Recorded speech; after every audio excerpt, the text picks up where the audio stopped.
შევიტყვოთ როგორი მდგომარეობაა საქართველოში სეზონური გრიპის მიმართულებითაც. ამ შეკითხვებზე პასუხის გაგცემს ეპიდემიოლოგი ალექსანდრე გოგინავა. დილამშვიდობისა, ბატონო ალექსანდრე, თუ გესმით ჩემი ხმა. მოგესალმებით, მივესალმებით მსმენელს. მადლობა, რომ მონაწილეობთ ჩვენს გადაცემაში და გცემთ საინტერესო კითხვებზე პასუხს. მადლობა თქვენ. ბატონო ალექსანდრე, დავიწყოთ, რომ პირველ რიგში გითხარით, რა არის წითელა და რომ არ აერიოს ჩვენს რადიო მსმენელსაც, აი წითურასგან რით განსხვავდება? ხშირად ერევათ ხოლმე დამეთანხმებით ალბათ. მეცამრევია. კი ბატონო, ზოგადად წითელა არის ვირუსული ინფექცია, იწვევს კონკრეტული ვირუსი და ის გავრცელებულია უკვე ძალიან ასე ვთქვათ დიდი ხანია სამთელ სამყაროში და ეს ერთ-ერთი ის ძირითადი გამომწვევი, რომლებიც საუკუნეების განმავლობაში იწვევდა ეპიდემიებს, პანდემიებს და გარკვეულ შემთხვევებში განსაკუთრებით ბავშვთა ასაკში ჰქონდა ძიმე მიმდინარეობაც, თუმცა 1960-იანი წლებიდან უკვე შეიქმნა წითელას საწინააღმდეგო საკმაოდ ეფექტური ვაქცინა და კალენდარულ ასე ვთქვათ ვაქცინაციაშიც ეს ჩვენ ქვეყანაში შესულია ეს ასე ვთქვათ წითელას საწინააღმდეგო ვაქცინა და ვაქცინაციის ფონზე მკვეთრად გაუმჯობესდა წითელას კუთხით ეპიდსიტუაცია თითქმის მთელ მსოფლიოში, სადაც ტარდება ვაქცინაცია აქტიურად, ამიტომ აქტუალობა მეტნაკლებად ამ დაავადებას შედარებით დაკარგა.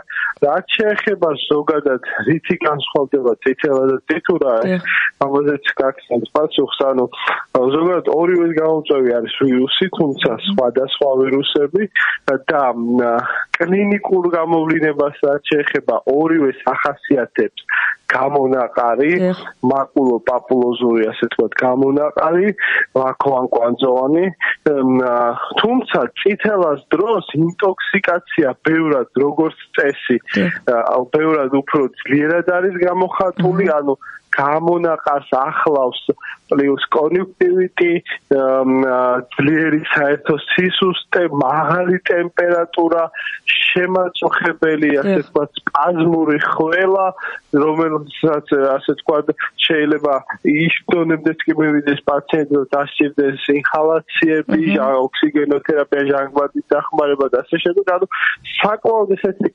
ანუ წითელა უფრო ძლიერია, ხო? წითელას კლინიკურად უფრო ძიმე მიმდინარეობა ახასიათებს და უფრო მეტად გამოხატული ინტოქსიკაცია. ამიტომ ესეთი არაპროფესიონალი თვის რთულია გაარჩიოს წითელა და წითურა ერთმანეთისგან გამონაყრის მიხედვით. თუმცა, როგორც აღნიშნეთ, წითელას დროს გამონაყრის გარდა არის ეს სხვა სიმპტომატიკა, ასევე არის სხვადასხვა გართულებები, მათ შორის აზიანებს ცენტრალურ ნერვულ სისტემას, შეიძლება მხედველობა გაუარესოს ადამიანს და ასე შემდეგ. ანუ საკმაოდ სერიოზული ვირუსული ინფექციაა და მასთან საბრძოლველად ყველაზე ეფექტური გზა რაც გაგვაჩნია, ეს არის ვაქცინაცია.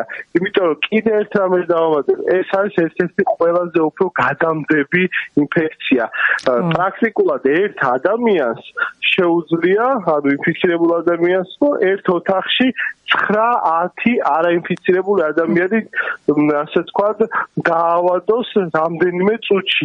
ანუ ძალიან კონტაგიოზური დაავადებაა და ვერანაირი მექანიკური ბარიერი თუ ვთქვათ, პირბადე ან რაიმე ესეთი სხვა ბარიერი, ანუ პირბადითაც ვერ დავიცავთ თავს, ხო? ვერ დავიცავთ სრულფასოვნად და ერთადერთი რითაც შეგვიძლია თავი დავისვათ, ეს არის ვაქცინაციის ჩატარება, იმ ასე ვთქვათ, კალენდარული ვაქცინაციის ჩატარება, რაც ჩვენ ქვეყანაშიც არის დარგილია და ძალიან ცუდია, რომ ბოლო წლების ტენდენციით აღინიშნება სამწუხაროდ აი ეს კლება ვაქცინაციის კუთხით.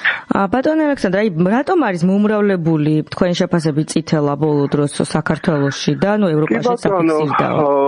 ზოგადად გლობალურად მსოფლიოში, მათ შორის ევროპის რეგიონშიც წითელას მატების შემთხვევები ძირითადად დაკავშირებულია იმასთან, რომ ბოლო ამდენიმე წლის განმავლობაში ვაქცინაციის პროცესი წითელას კუთხით ისე არ ტარდება იმ მასშტაბებით, როგორც ადრე ტარდებოდა. ამის მიზეზი სხვადასხვა. ერთ-ერთ მიზეზად COVID პანდემიაც სახელდება, იმიტომ რომ COVID-ის პანდემიის შემდეგ ვაქცინაცია ეს არ ეხება COVID-ის ვაქცინაცია, ზოგადად ვაქცინაციის კუთხით საკმაოდ ბევრი პრობლემები გაჩნდა და ეს არა მხოლოდ საქართველოში, საკმაოდ ბევრ ქვეყანაში.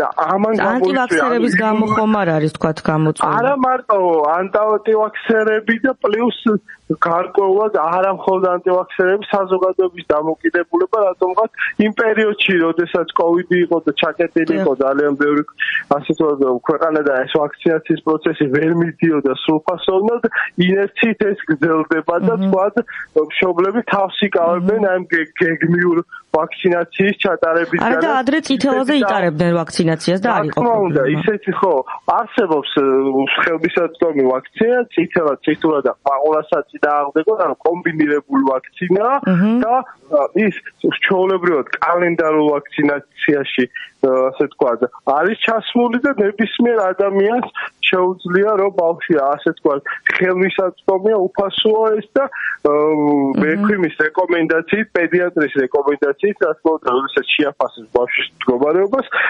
უმჯობესია რომ ყველა ჩაუტაროთ ეს ვაქცინაცია, ვისთანაც უკურაჩვენები არ არის და უკურაჩვენები ძალიან მცირე კონტინგენტთან შეიძლება იყოს და ეს მხოლოდ ექიმის შეფასებით უნდა გადაწყვეტს. დანარჩენი მოსახლეობისთვის ეს რეკომენდირებულია, რომ გეგმიური ვაქცინაცია ჩატარდეს სრულფასოვნად და მათ შორის ერთ-ერთი ყველაზე პრიორიტეტული არის წითურა ყმაყურას ვაქცინაციის აქტიური ჩატარება. აი ამ ბოლო პერიოდში თუ ყავთ ახლა მომრავლებლად პაციენტები წითელას ინფექციით? კი ბატონო, იყო რამდენიმე შემთხვევა, რომელიც დაფიქსირდა დადასტურებულ ლაბორატორიულ შემთხვევას გულისხმობ, წითელაცი პაციენტების პირადად მე მყავდა მოზრდილი პაციენტი, ანუ 18 წელს ზემოთ პაციენტი ამ დაავადებით აქედან გამომდინარე არა მხოლოდ ბავშვებში კიდე ახლა ვფიქრობ იმ ადამიანებში ვინცაც თქვა არასრულფასოვნად აქვს ბავშვთა ასაკში ჩატარებული იმიტომ რომ კი გავიმეორებ რომ წითელას ვაქცინაცია იწყება ანუ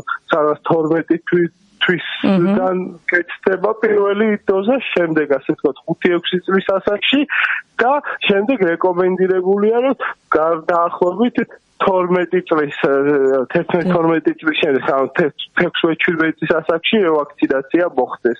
იმიტომ რომ ასე ყალიბდება სრულფასოვანი მეტნაკლებად იმუნიტეტი, რომელიც შემდეგ რამდენიმე 10 წლეულის განმავლობაში გვიცავს. მოზრდილებში რამდენად რთულად მიმდინარეობს, აი მოზრდილებში როგორ 18+ მაგალითად ან კი ბატონო, დასრულ მოსახლეობაში არანაკლებ მძიმედ მიმდინარეობს გარკვეულ შემთხვევებში და ის სიმპტომები რაც ჩამოთვალე, უფრო მძაფრადაც კია გამოხატული, ვიდრე ბავშვებში ეს არის სპაზმური ხველა, ცხელება, ძლიერი ინტოქსიკაცია და არის შემთხვევები, რომ ჰოსპიტალიზაცია სჭირდება, სადაც სტაციონარში მოთავსება და სხვადასხვა დამატებითი თქვა სამკურნალო საშუალებების გამოყენება. ამიტომ იმუნიზაცია, ვაქცინაციის სრულფასოვნად ჩატარება არის მთავარი, რითაც ჩვენ შეგვიძლია ეს დავიცოთ, იმიტომ რომ გვაქვს ევროპის რეგიონის და სხვა ქვეყნების მაგალითები და ჩვენც არაფერს არ გამოუჩევი, ჩვენთანაც დაბალია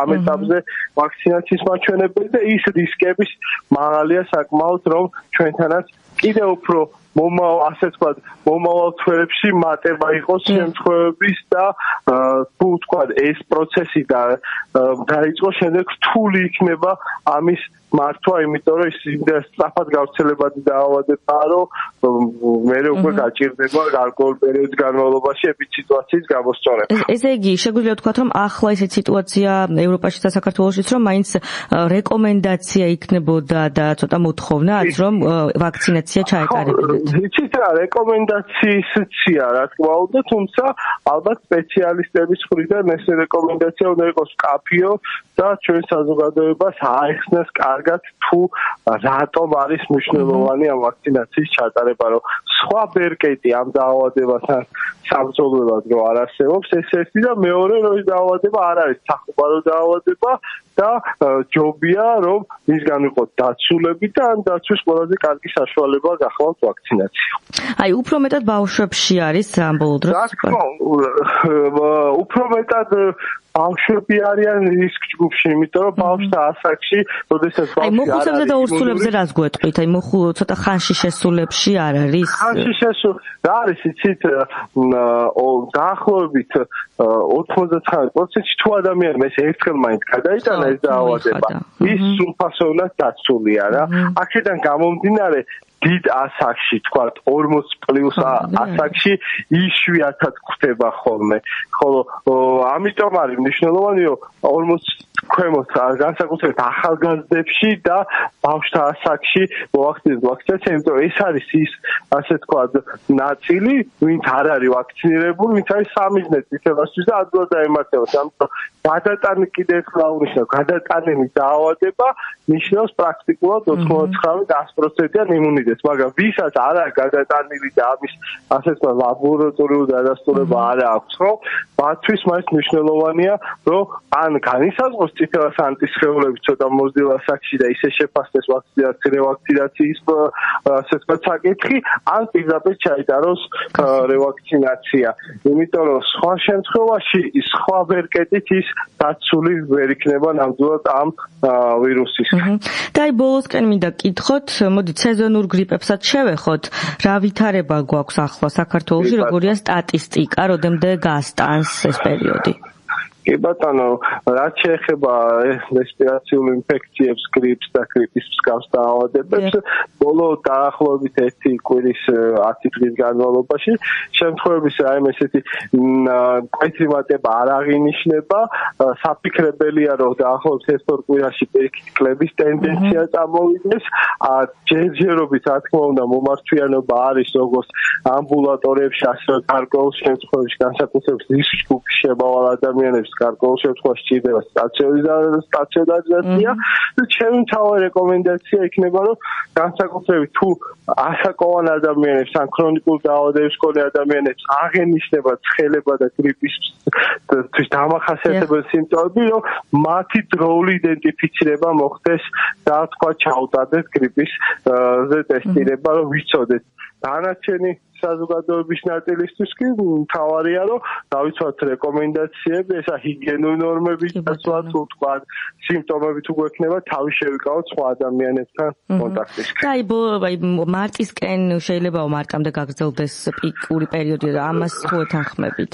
კი ბატონო, ზოგადად გრიპის დროს ეს მოსალოდნელია ხოლმე, რომ შეიძლება თქვა შუაში, სადაც თებერვლის პირველ ნახევარში შედარებით იკლოს შემთხვევებმა და შემდეგ ცოტა ისე მატების ტენდენცია იყოს. ეს გრიპს ახასიათებს, ამაში არაფერი უცხო არ არის და ნახოთ ჩვენთან რომ ამ წლევანდელ სეზონზე როგორ გავითარდება მოვლენები, ამიტომ მარტის ბოლომდე მაინც რესპირაციული ინფექციები და მათ შორის გრიპი აქტუალურია ყოველთვის და ამიტომ ჩვენი მოსახლეობა და მათ შორის მედიკოსებიც უნდა იყრეთ ხილად და ასე თქვა დაიცვან ეს რეკომენდაციები, რაც მოწოდებულია. კი ბატონო, ყველა ჯანმრთელობას ვუსურვებ მეც, თქვენს გისურვებს ჯანმრთელობას და მოკლედ უღრმესი მადლობა რომ იყავით ჩვენი გადაცემის სტუმარი. კარგად წამდგეთ. ნახვამდის წარმატებები. მაშასე დილის სივრცის სტუმარი იყო ეპიდემიოლოგი ალექსანდრე გოგინავა.